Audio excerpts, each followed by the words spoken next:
ఉన్నాము. సిట్ కార్యాలయంలో భారీ బందోబస్తు ఏర్పాటు చేశారు. ఈ సిట్ కార్యాలయానికి వచ్చిన తర్వాత అంటే నిన్న సుప్రీంకోర్టు ఎప్పుడైతే బెయిల్ రిజెక్ట్ చేసిన వెంటనే కూడా మిథున్ రెడ్డి కి నోటీసులు విజయవాడ సిట్ అధికారులు జారీ చేశారు. ఆయన నిన్న రాత్రి సిట్ అధికారులకు ఫోన్లు చేసి మాట్లాడి ఈరోజు ఉదయం 11 నుంచి 12 గంటల మధ్యలో తాను సిట్ కార్యాలయానికి వస్తాను అని పేర్కొన్నారు. ప్రస్తుతం మనం విజయవాడ సిపి కార్యాలయంలోనే సిట్ కార్యాలయం ఉంది. ఈ సిట్ కార్యాలయానికి ఆయన ఇక్కడికి చేరుకున్న తర్వాత సాయంత్రం కానీ లేకపోతే రేపు కానీ ఆయన అరెస్ట్ చూపించే అవకాశం ఉంది. ఇప్పుడు ప్రస్తుతం మనం విజయవాడలో కలెక్టరేట్ రోడ్లో ఉన్న సిట్ కార్యాలయం వద్ద ఉన్నాం. సిట్ కార్యాలయం వద్ద మన వీడియో జర్నలిస్ట్ నాగరాజు చూపిస్తున్నారు. ఇక్కడ ఇటువైపు నుంచే ఆయన నేరుగా ఇక్కడికి రాబోతూ ఉన్నారు. మరి కొద్దిసేపట్లో గన్నవరం ఎయిర్పోర్ట్ నుంచి అక్కడ మాట్లాడారు. ఈ ప్రభుత్వం కక్ష సాధింపు చర్యలకు దిగింది, కావాలనే వైసీపీ నేతలపై టార్గెట్ చేసి కేసులు పెడుతుంది అని కూడా ఆయన వ్యాఖ్యానించారు. ఇదే విషయాన్ని ఆయన ఢిల్లీలో కూడా చెబుతూ వచ్చారు వాళ్ళ మీడియాకి. ప్రస్తుతం ఆయన మరికొద్దిసేపట్లోనే ఇక్కడికి చేరుకోబోతున్నారు. ప్రధానంగా 3 అంశాలపై ఆయన ప్రశ్నించబోతున్నారు. ఇప్పటి వరకు కూడా సిట్టు కొన్ని కీలకమైన అంశాలను పేర్కొంటూ వచ్చింది.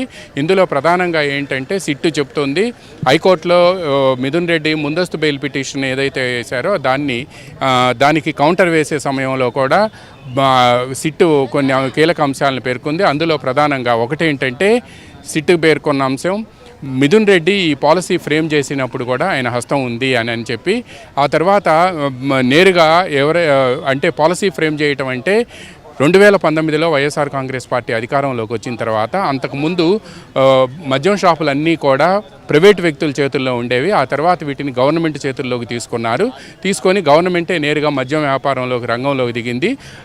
ఈ రంగంలోకి దిగటం వెనక కూడా పెద్ద కుట్ర ఉంది అనేది కూడా సిట్ అభియోగం. ఎందుకంటే ప్రైవేట్ డిస్టిలరీలు ఏవైతే రాష్ట్రంలో ఉన్నాయో ఆ డిస్టిలరీలకు మద్యం తయారు చేసే ఆర్డర్లు ఇచ్చి వాళ్ళకి ఇష్టమైన లోకల్ బ్రాండ్లన్నింటినీ కూడా తయారు చేయించి ఆ మద్యం విధానాన్ని అందుకోసం అని చెప్పి మార్పించారు. ఆ డిస్టిలరీల నుంచి ఏపీ బెవరేజెస్ కార్పొరేషన్కి తీసుకొని అక్కడి నుంచి నేరుగా వాళ్ళు జనానికి విక్రయించడం ప్రభుత్వ మద్యం షాపుల ద్వారా విక్రయించడం ప్రారంభించారు.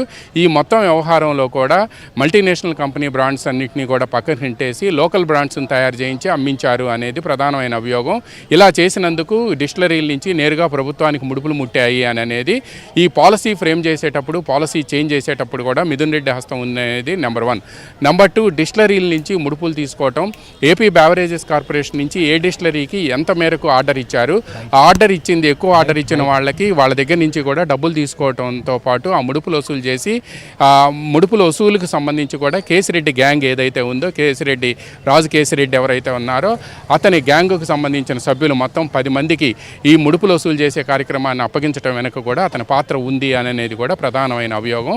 ఇంకొకటి నెంబర్ 3 ఏంటంటే ముఖ్యంగా పిఎల్ఆర్ కంపెనీకి 2019 నుంచి 2024 మధ్యకాలంలో కూడా అనేక రకాలైన ఫండ్స్ని ఆ అకౌంట్లోకి వెళ్ళి జమ అయ్యాయి. ఈ అకౌంట్లోకి వెళ్ళి జమ అయినప్పుడు ఈ ఫండ్స్ ఎక్కడి నుంచి వచ్చినాయి అనేది కూడా ఈ రోజు వరకు కూడా వాళ్ళు చెప్పలేకపోతున్నారు. ఇవన్నీ కూడా మద్యం ముడుపులేను అని చెప్పి కూడా వాళ్ళు పదే సిట్టు చెప్తూ ఉంది. అయితే ఈ మద్యం ముడుపులు కాదు అని చెప్పేందుకు ఎటువంటి ఆధారాలు లేవు అనేది కూడా ఇప్పుడు సిట్ హైకోర్టు కూడా వ్యాఖ్యానించింది.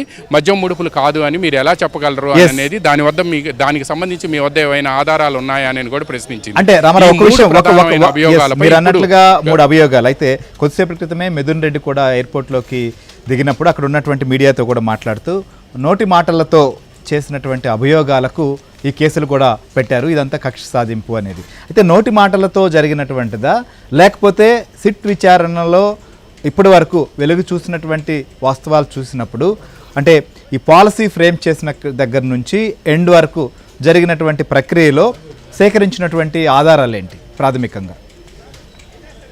నో శ్రీహరి, ఇక్కడ ఒక విషయం తెలుసుకోవాలి మనం. ఏంటంటే నోటి మాటలతో చెప్తే ఒక ఫ్లోర్ లీడర్గా లోక్సభలో ఫ్లోర్ లీడర్గా ఉండి వైసీపీ రాజంపేట ఎంపీగా ఉన్న ఇది ఆయన 3వ ఎంపీగా ఉంటున్నారు.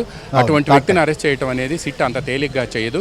దీనికి సంబంధించి ఒక కీలకమైన అంశం ఏంటంటే ఈ కేసు మొత్తంలో కూడా 4 వ్యక్తులు అప్పట్లో ఏపీ బెవరేజెస్ కార్పొరేషన్ డిప్యూటీ డైరెక్టర్గా పనిచేసిన వ్యక్తితో పాటు ఎక్సైజ్ డిపార్ట్మెంట్లో పనిచేసిన మరో వ్యక్తి, మొత్తం 4 వ్యక్తులు, శ్రీనివాస్ అని మరో వ్యక్తి, మొత్తం 4 వ్యక్తులు న్యాయమూర్తి ముందు 164 ఇచ్చారు. పోలీసు విచారణలో స్టేట్మెంట్ ఇస్తే ఆ స్టేట్మెంటు పోలీసులు బెదిరించి ఒత్తిడి తీసుకొచ్చి ఇప్పించారు అని కోర్టులో స్క్రూటినీ ముందు అది నిలబడదు, ట్రయల్లో నిలబడదు. కానీ ఇక్కడ 164 అంటే మ్యాజిస్ట్రేట్ ముందు ఆయన ఇష్టపూర్వకంగా ఇచ్చే స్టేట్మెంట్లో మిథున్ రెడ్డి పేరు వచ్చింది.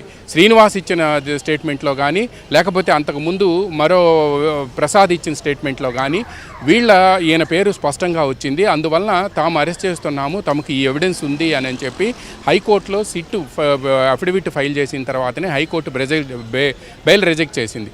బెయిల్ రిజెక్ట్ చేసే సమయంలో కూడా ఇంత తీవ్రమైన ఆర్థిక నేరం ఉన్న సమయంలో మేము కేసు దర్యాప్తు కీలక దశలో ఉన్న సమయంలో మేము బెయిల్ ఇవ్వదలుచుకోలేదు, బెయిల్ ఇవ్వటం సాధ్యం కాదు అని చెప్పి మొత్తం 3,600 కోట్ల రూపాయల ఎంబెజిల్మెంట్ ఆఫ్ ఫండ్స్ ఉన్నప్పుడు ఇటువంటి కేసుల్లో బెయిల్ ఇవ్వటం సాధ్యం కాదు అని చెప్పింది. పైగా 164 స్టేట్మెంటుల్లో మిథున్ రెడ్డి పేరు ఉంది, మిథున్ రెడ్డే మొత్తం కూడా కీలకంగా వ్యవహరించారు అనేది కూడా ప్రధానమైన అభియోగం.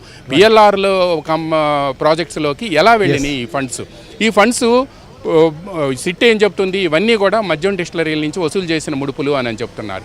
కానీ ఇవి కాదు అని నేను చెప్పి మీరు ఎలా చూపించగలరు, మీ దగ్గర ఏమైనా ఆధారాలు ఉంటే చూపించమని చెప్పి హైకోర్టు అడిగినప్పుడు దానికి సంబంధించిన ఆధారాలు చూపించలేదు అనేది కూడా హైకోర్టు తన ముందస్తు బెయిల్ పిటిషన్ని డిస్మిస్ చేసే సమయంలో ఇచ్చే ఉత్తర్వుల్లో పేర్కొంది. అందువలన 164 స్టేట్మెంట్లో ఆయన పేరు వచ్చింది కాబట్టి, ట్రేస్ అయింది కాబట్టి ఆయనకు నోటీసులు ఇచ్చి విచారించారు. ఇప్పటికే ఒకసారి సుప్రీంకోర్టు ప్రొటెక్షన్ ఉన్న సమయంలో ఆయన ఇక్కడికి వచ్చి సిట్ అధికారుల ముందు హాజరై తనకు సంబంధం లేదని చెప్పారు. కానీ అప్పటికే ఆ రోజుకి ఆయన్ని అక్కడ ఈ మద్యం కేసులో నిందితుడిగా చేర్చలేదు అనేది కూడా సుప్రీంకోర్టులో చెప్పారు. ఆ తర్వాత హైకోర్టులో ఆయనకి ప్రొటెక్షన్ ఇవ్వటానికి కూడా హైకోర్టు నిరాకరించింది, బెయిల్ని డిస్మిస్ చేసింది. సుప్రీంకోర్టు నుంచి ఇక్కడికి వచ్చి 4 రోజుల్లో చేయాలని నోటి మాటగా చేసే అధికారం కానీ లేకపోతే నోటి మాటగా చేసే పరిస్థితి కానీ వీళ్ళకి సిట్కు మాత్రం ఆ అధికారం ఉండదు అని చెప్పి లీగల్ ఎక్స్పర్ట్స్ చెబుతున్నారు. కేవలం 164 స్టేట్మెంట్లోనే ఆయన నేమ్ ట్రేస్ అయింది కాబట్టి ఆయన అరెస్ట్కు సిద్ధం అవుతున్నాము అని చెప్పి